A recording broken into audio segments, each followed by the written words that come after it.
Paz do Senhor! Vocês estão me ouvindo bem? Poxa, eu identifiquei um problema que estava acontecendo aqui nos meus equipamentos e o meu áudio estava bem ruim. Então agora consegui identificar e consegui fazer esta correção. Então a partir de agora tudo deve voltar à normalidade e melhorar o nosso áudio. Que ele seja uma bênção para você em nome de Jesus. E hoje nós estamos concluindo a nossa leitura de 2 Crônicas, os capítulos 34, 35 e 36. Eu estava atrasado, então eu estou colocando essa leitura. E a partir de amanhã nós já vamos entrar num novo livro. Um livro muito especial, um livro muito poderoso, um livro que você vai gostar demais da leitura, que é o livro de Esdras. Vai ser uma bênção. Vamos então finalizar segundo livro das Crônicas? Vamos lá? Deus te abençoe e até mais. Segundo livro das Crônicas, capítulo 34. Josias reina em Judá. Josias tinha 8 anos quando começou a reinar e reinou em Jerusalém por 31 anos. Fez o que era certo aos olhos do Senhor e seguiu o exemplo de seu antepassado Davi, não se desviando nem para um lado e nem para o outro. No 8º ano de seu reinado, enquanto ainda era jovem, começou a buscar a Deus, o Deus de seu antepassado Davi. Então, no 12º ano, começou a purificar Judá e Jerusalém, destruindo os santuários idólatras, os postes de Azerá, os ídolos esculpidos e as imagens de metal.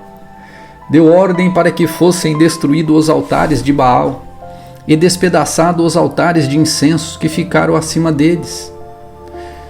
Também ordenou que os postes de Azerá, os ídolos esculpidos e as imagens de metal fossem despedaçados e espalhados sobre os túmulos daqueles que lhes haviam oferecido o sacrifício.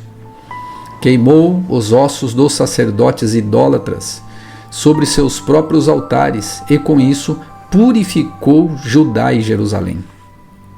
Fez a mesma coisa nas cidades de Manassés, Efraim e Simeão, e até na distante Naftali, bem como nas ruínas ao seu redor.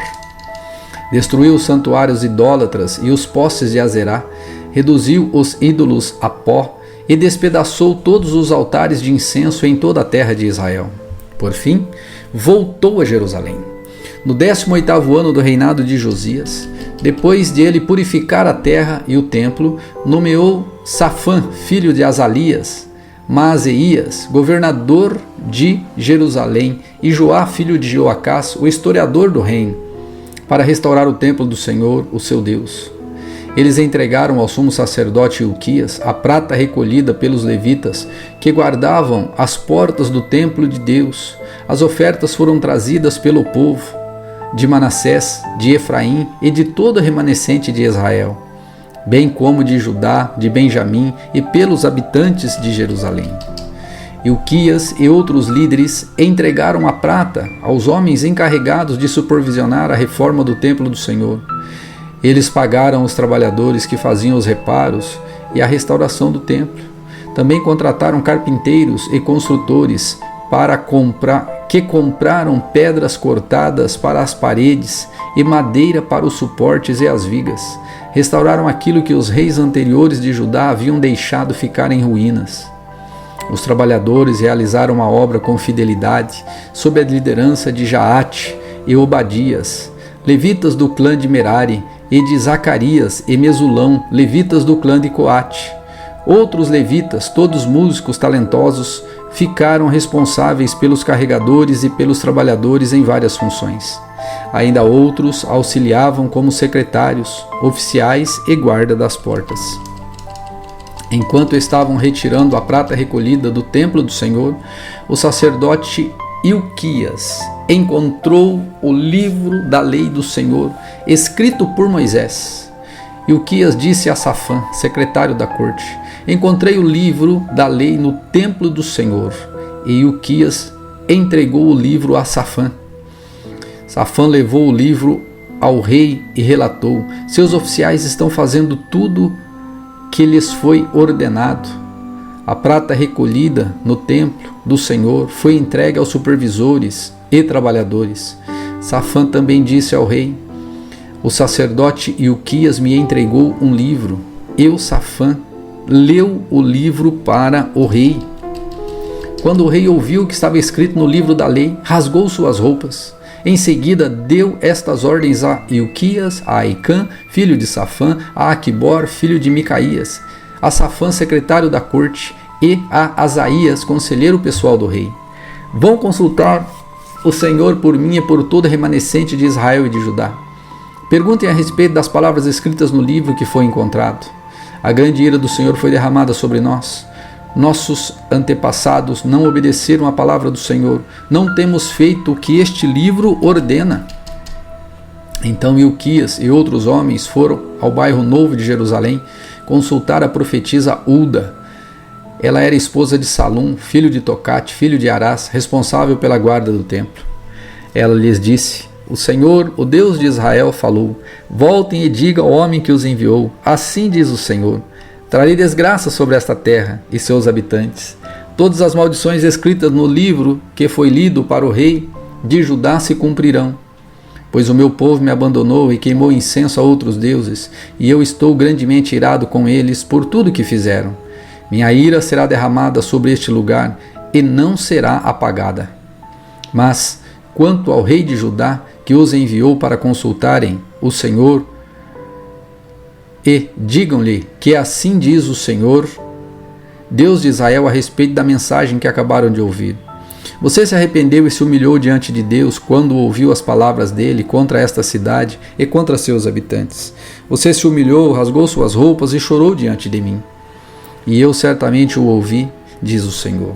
Portanto, só enviarei a calamidade anunciada depois que você tiver se reunido a seus antepassados e tiver sido sepultado em paz. Você não verá a desgraça que trarei sobre esta terra e sobre seus habitantes.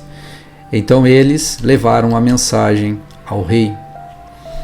Josias mandou chamar todas as autoridades de Judá e de Jerusalém. Subiu ao templo do Senhor com os sacerdotes e os levitas e com todo o povo de Judá e de Jerusalém, dos mais importantes até os mais simples. Leu para eles todo o livro da aliança encontrado no templo do Senhor. O rei tomou seu lugar de honra junto à coluna e renovou a aliança na presença do Senhor. Comprometeu-se a obedecer ao Senhor e a cumprir seus mandamentos, preceitos e decretos de todo o coração e de toda a alma. Prometeu cumprir todos os termos da aliança escritos no livro. Exigiu o mesmo de todos em Jerusalém e do povo de Benjamim. Os habitantes de Jerusalém fizeram esta promessa e renovaram sua aliança com o Senhor, o Deus de seus antepassados. Josias removeu todos os ídolos repulsivos de toda a terra de Israel e exigiu que todos adorassem o Senhor, o seu Deus. E pelo restante da vida do rei, eles não se afastaram do Senhor, o Deus de seus antepassados. Segundo livro das Crônicas, capítulo 35, Josias celebra a Páscoa. Então Josias celebrou a Páscoa do Senhor em Jerusalém. E assim o cordeiro pascal foi abatido no 14º dia do primeiro mês. Josias também nomeou os sacerdotes para suas atribuições e os encorajou a realizar seu trabalho no templo do Senhor. Deu a seguinte ordem aos levitas encarregados de instruir todo Israel e consagrados para servir ao Senhor: coloquem a arca sagrada no templo construído por Salomão, filho de Davi, rei de Israel. Não precisam mais levá-la de um lado para o outro sobre os ombros. Agora, dediquem seu tempo a servir ao Senhor, o seu Deus, e a seu povo Israel. Apresentem-se para o serviço de acordo com as divisões de seus antepassados por família, conforme as instruções de Davi, rei de Israel, e de seu filho Salomão. Fiquem no santuário, no lugar indicado para cada divisão, e ajudem as famílias das quais foram encarregados, para que elas trouxerem, versículo 5, fiquem no santuário, no lugar indicado para cada divisão, e ajudem as famílias das quais foram encarregados, quando elas trouxerem suas ofertas ao templo. Abatam os cordeiros pascais, consagrem-se e preparem-se para ajudar os que chegarem. Sigam todas as instruções que o Senhor deu por meio de Moisés. Então Josias deu ao povo 30.000 cordeiros e cabritos para as ofertas de Páscoa, além de 3.000 bois, todos dos rebanhos e do gado do rei. Os oficiais do rei também deram contribuições voluntárias para o povo, para os sacerdotes e para os levitas. Ilquias, Zacarias e Jeiel, os chefes do templo de Deus, deram aos sacerdotes 2.600 cordeiros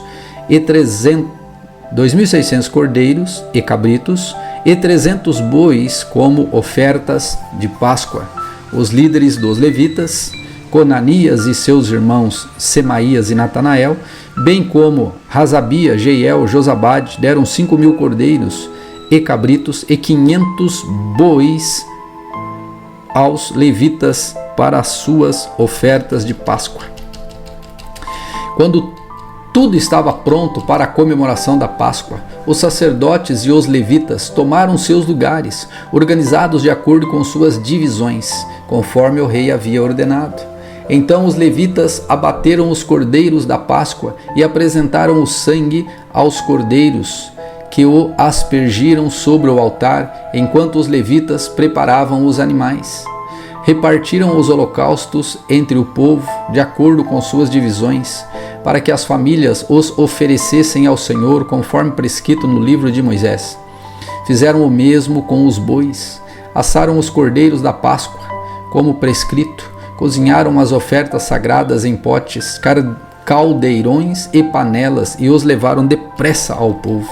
Em seguida, os levitas prepararam as ofertas de Páscoa para si mesmos e para os sacerdotes e os descendentes de Arão, pois os sacerdotes haviam ficado ocupados desde a manhã até a noite, oferecendo os holocaustos e as porções de gordura. Os levitas se encarregaram de todos os preparativos. Os músicos, descendentes de Asaf, estavam em seus lugares, segundo as ordens de Davi, Asaf, Emã e Jedutum, vidente do rei. Os guardas das portas não precisaram deixar seus postos, pois seus parentes, os levitas, também lhes prepararam as ofertas de Páscoa. Toda a cerimônia para a Páscoa do Senhor foi realizada naquele dia. Os holocaustos foram sacrificados no altar do Senhor, como o rei Josias havia ordenado. Todos os israelitas presentes em Jerusalém celebraram a Páscoa e a festa dos pães sem fermento por 7 dias. A Páscoa não havia sido celebrada desta maneira desde o tempo do profeta Samuel. Nenhum dos reis de Israel havia comemorado a Páscoa como o rei Josias, com todos os sacerdotes e levitas, os habitantes de Jerusalém e o povo de todo Judá e Israel que estavam presentes na cidade. Essa comemoração ocorreu no 18º ano do reinado de Josias. Depois que Josias terminou de restaurar o templo, Neco, rei do Egito, levou seu exército para Carquemis, junto ao rio Eufrates, e Josias e seu exército saíram para lutar com ele. O rei Neco, porém, enviou mensageiros a Josias para lhe dizer: "O que quer comigo, rei de Judá? Hoje não tenho nada contra você. Estou a caminho da batalha contra outra nação, e Deus ordenou que eu me apressasse. Não interfira com Deus, que está comigo, ou ele o destruirá." Josias, porém, não deu ouvido às palavras de Neco, que ele havia falado a mando de Deus, e não quis voltar atrás. Em vez disso, disfarçou-se e levou seu exército para a batalha na planície do Megido. Arqueiros do inimigo atingiram o rei Josias com suas flechas, e ele gritou para seus homens: "Tirem-me da batalha, pois estou gravemente ferido." Então tiraram Josias de sua carruagem e o colocaram em outra, levaram-no de volta a Jerusalém, onde morreu e foi sepultado no cemitério dos reis. Todo Judá e Jerusalém lamentaram por ele. O profeta Jeremias compôs cânticos fúnebres em homenagem a Josias, e até hoje os cantores e cantoras ainda entoam esses lamentos sobre sua morte. Eles se tornaram uma tradição e estão registrados no livro das Lamentações. Os demais acontecimentos do reinado de Josias e seus atos de devoção, realizados de acordo com a lei do Senhor, do início ao fim, estão registrados nos livros dos reis de Israel e de Judá. Segundo livro das Crônicas, capítulo 36. O povo da terra proclamou Jeoacás, filho de Josias, como seu sucessor em Jerusalém. Jeoacás tinha 23 anos quando começou a reinar em Jerusalém e reinou por 3 meses. Foi deposto pelo rei do Egito, que exigiu que Judá fizesse o pagamento de 3.500 quilos de prata e 35 quilos de ouro como tributo. O rei do Egito nomeou Eliaquim, irmão de Jeoacás, rei sobre Judá e sobre Jerusalém, e mudou o nome dele para Jeoaquim. Depois Neco levou Jeoacás para o Egito como prisioneiro. Jeoaquim tinha 25 anos quando começou a reinar. Reinou em Jerusalém por 11 anos. Fez o que era mal aos olhos do Senhor, o seu Deus. Então Nabucodonosor, rei da Babilônia, atacou Jerusalém e prendeu Jeoaquim com correntes de bronze. Levou-o para a Babilônia. Nabucodonosor também levou alguns dos tesouros do templo do Senhor e os colocou em seu palácio na Babilônia. Os demais acontecimentos do reinado de Jeoaquim, incluindo todas as coisas detestáveis que fez e tudo que foi achado contra ele, estão registrados no livro dos reis de Israel e de Judá. Seu filho Joaquim foi seu sucessor. Joaquim tinha 18 anos quando começou a reinar e reinou em Jerusalém por 3 meses e 10 dias. Fez o que era mal aos olhos do Senhor.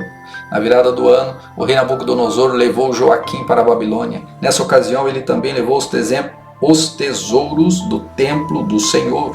Nabucodonosor nomeou Zequedias, tio de Joaquim, rei sobre Judá e sobre Jerusalém. Zedequias tinha 21 anos quando começou a reinar e reinou em Jerusalém por 11 anos. Zedequias fez o que era mal aos olhos do Senhor, o seu Deus, e não se humilhou, quando o profeta Jeremias lhe falou diretamente da parte do Senhor. Também se rebelou contra o rei Nabucodonosor, embora lhe tivesse jurado lealdade em nome de Deus. Zedequias era um homem duro e teimoso e se recusou a voltar para o Senhor, o Deus de Israel. Da mesma forma, todos os líderes dos sacerdotes e o povo se tornaram cada vez mais infiéis, seguiram todas as práticas detestáveis das nações vizinhas e profanaram o templo do Senhor que havia sido consagrado em Jerusalém. Repetidamente, o Senhor, o Deus de seus antepassados, enviou profetas para adverti-lo, pois tinha compaixão de seu povo e do lugar de sua habitação. No entanto, eles zombaram dos mensageiros de Deus e desprezaram suas palavras. Caçoaram dos profetas até que a ira do Senhor não pôde mais ser contida e nada mais se pôde fazer. Então o Senhor trouxe o rei da Babilônia contra eles. Os babilônios mataram os jovens e foram atrás deles até dentro do santuário. Não tiveram piedade nem dos rapazes, nem das moças, nem dos idosos e doentes. Deus os entregou todos nas mãos do rei. Ele levou para a Babilônia todos os utensílios, grandes e pequenos, do templo de Deus, e todos os tesouros do templo do Senhor e do palácio do rei e de seus oficiais. Seu exército queimou o templo de Deus, derrubou os muros de Jerusalém, queimou todos os palácios e destruiu tudo que era de valor. Os poucos habitantes que sobreviveram foram levados para o exílio na Babilônia e se tornaram servos do rei e de seus filhos, até que o reino da Pérsia conquistou o poder. Cumpriu-se desse modo a mensagem do Senhor transmitida por Jeremias. A terra finalmente desfrutou o seu descanso sabático e permaneceu desolada até que se completassem 70 anos, conforme o profeta havia anunciado. No primeiro ano do reinado de Ciro, rei da Pérsia, o Senhor cumpriu a profecia que havia anunciado por meio de Jeremias. O Senhor despertou o coração de Ciro para registrar por escrito a seguinte proclamação e enviá-la a todo o seu reino. Assim diz Ciro, rei da Pérsia: o Senhor, o Deus dos céus, me deu todos os reinos da terra e me encarregou de construir para ele um templo em Jerusalém, na terra de Judá. Quem pertence ao povo dele, volte para realizar esta tarefa, e que o Senhor, o seu Deus, esteja com vocês.